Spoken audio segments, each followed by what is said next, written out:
ఏపీలో ఎన్నికలకు ముందు మీసాలు మెలేసి తొడలు కొట్టిన ఆ నేత ఫలితాల తర్వాత పతా లేకుండా పోయారు. చంద్రబాబుతో పాటు పవన్ పై విరుచుకుపడిన ఆ ఫైర్ బ్రాండ్ నేత సడన్ గా సైలెంట్ అయిపోయారు. ఫలితాలు వచ్చిన రోజు నుంచి ఆయన అజ్ఞాతంలోకి వెళ్లిపోవటం అక్కడ హాట్ టాపిక్ గా మారింది. 10 ఏళ్లు ఎమ్మెల్యేగా 2.5 ఏళ్లు మంత్రిగా పనిచేసిన ఆ సార్ ఇప్పుడు ఇంతకాలము తనకు అండగా ఉన్న అనుచరులకు కూడా అందుబాటులో లేరట. ఇంతకీ ఎవరా నేత? ప్రస్తుతం ఆయన ఏం చేస్తున్నారు?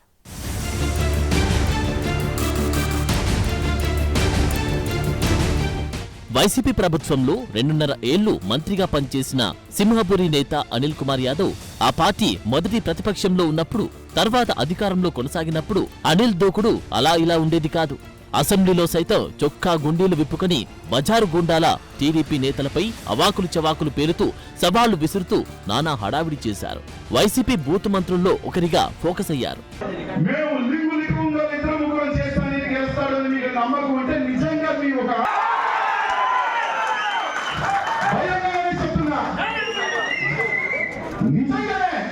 నన్ను ఓడించాలి అని మీరు నిజంగా గుండెల్లో పెట్టుకొని రాత్రిలో ముందు తాగలేదా చెప్పడం? నిజంగానే మీ ఒంట్లో చావుంటే నిజంగానే నా ఎదురుచి కొట్టాలంటే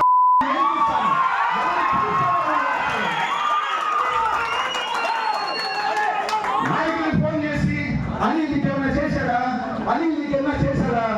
నా దగ్గర అంతా ఊడ్చుకోపోయిన 3 సంవత్సరాలు ఎవరో అందరికీ తెలుసు. అనిల్ కుమార్ యాదవ్ అనూహ్యంగా రాజకీయాల్లోకి వచ్చిన నేత. తన చిన్నాన్న మరణంతో ఆయన రాజకీయ వారసుడిగా పాలిటిక్స్ లోకి వచ్చారు. అప్పట్లో ఆనం ఫ్యామిలీ ఆశీస్సులతో నెల్లూరు కార్పొరేటర్ గా గెలిచారు.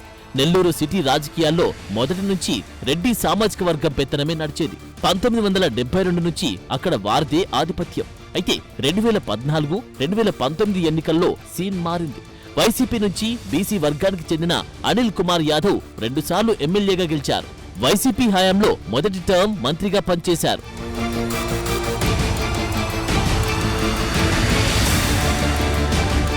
మొదటి నుంచి అగ్రెసివ్ గా వ్యవహరించిన అనిల్ కుమార్ యాదవ్ జగన్ పై ఈగ వాల్నిచ్చేవారు కాదు. ఎవరైనా అధినేతను విమర్శిస్తే ముందు వెనుక చూడకుండా విరుచుకుపడేవారు.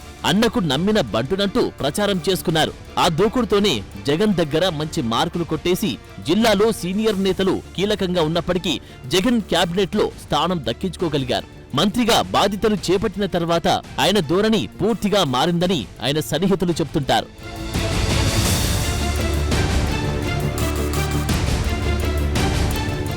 ఎవరిని ఖాతరు చేయరని విమర్శలు ఎక్కువయ్యాయి. పార్టీలోని నేతలపైనే పరోక్ష విమర్శలు చేసేవారు. తాను ఏం చెబితే జగన్ అదే చేస్తారని అనిల్ చెప్పుకునేవారంట.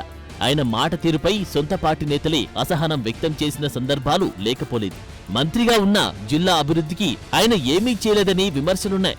2024 ఎన్నికలకు ముందు పార్టీలోని పలువురు నేతలు రకరకాల కారణాలతో అనిల్కు దూరమయ్యారు.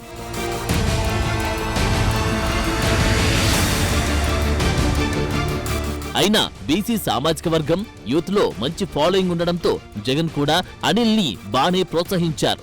మంత్రిగా ఉన్నప్పుడు నెల్లూరు జిల్లాలో పరిధులు దాటి ఓవర్ యాక్షన్ చేసిన ఆయన ఒక రకంగా చెప్పాలంటే తన గొయ్యి తానే తవ్వుకున్నారంటున్నారు. నెల్లూరు సిటీ ఎమ్మెల్యేగా 2 సార్లు పనిచేసిన అనిల్ సొంత పార్టీలోని అందరికీ శత్రువయ్యారు. తన తర్వాత జిల్లా నుంచి మంత్రి పదవి దక్కించుకున్న కాకాని గోవర్ధన్ రెడ్డితో విభేదాలు, ప్రస్తుత టీడీపీ నెల్లూరు ఎంపీ వేమిరెడ్డి ప్రభాకర్ రెడ్డి వైసీపీలో ఉన్నప్పుడు ఆయనతో గ్యాప్ వంటివి మూడోసారి అనిల్ కు నెల్లూరు సిటీ టికెట్ దక్కకుండా చేశాయి.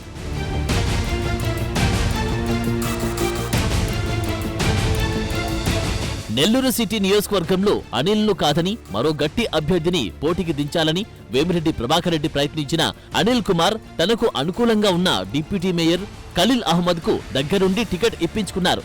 దాంతో వేమిరెడ్డి ప్రభాకర్ రెడ్డి వైసీపీని వీడి తెలుగుదేశంలో చేరారు. ఇక నెల్లూరు సిటీ నుంచి పోటీ చేసిన ఖలీల్ అహ్మద్ టీడీపీ నుంచి పోటీ చేసిన నారాయణ చేతిలో దారుణంగా ఓడిపోయారు.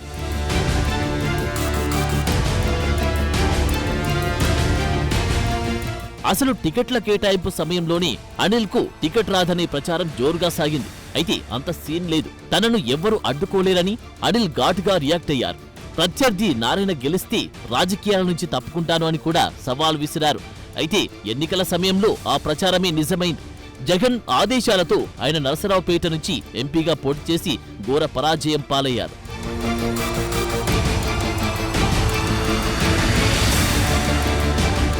గెలవకపోతే రాజకీయ సన్యాసం తీసుకుంటానని నెల్లూరులో సవాల్ చేసిన అనిల్ రిజల్ట్ తర్వాత ఏమైంది మీ రాజకీయ సన్యాసం అని అడిగితే తన సవాల్ని ప్రత్యర్థులు తీసుకోలేదని కవర్ చేసుకునే ప్రయత్నం చేశారు. అయితే అనిల్ మాట నిలబెట్టుకోలేకపోయినా పరిస్థితులు నిజంగానే ఆయన్ని రాజకీయ సన్యాసం తీసుకునేలా చేశాయంటున్నారు.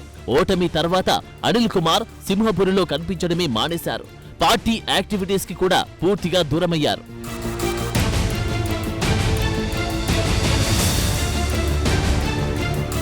ఏమైపోయారా అని ఆరా తీస్తే ఆయన నెల్లూరు నుంచి చెన్నైకి ఫ్యామిలీని షిఫ్ట్ చేశారని తెలిసింది. అక్కడ ఆయనకి కొన్ని బిజినెస్లు ఉన్నాయంట. హైదరాబాద్లో కూడా వ్యాపారాలు ఉన్నాయని వాటిని ఫుల్ టైం చూసుకుంటున్నారని చెబుతున్నారు. అప్పుడప్పుడు నెల్లూరుకు వస్తున్న తన సన్నిహితులతో మాట్లాడి చాటుగా వెళ్లిపోతున్నారు తప్ప పెద్దగా బయటకు ప్రొజెక్ట్ కావడం లేదంటున్నారు. ఈ వ్యవహారమంతా చూస్తూ మా Anil bro political career close అయిందని, రాజకీయ సన్యాసం తీసేసుకున్నారని సింహపూర్లోని ఆయన పాత అనుచరులు ప్రచారం చేస్తున్నారు.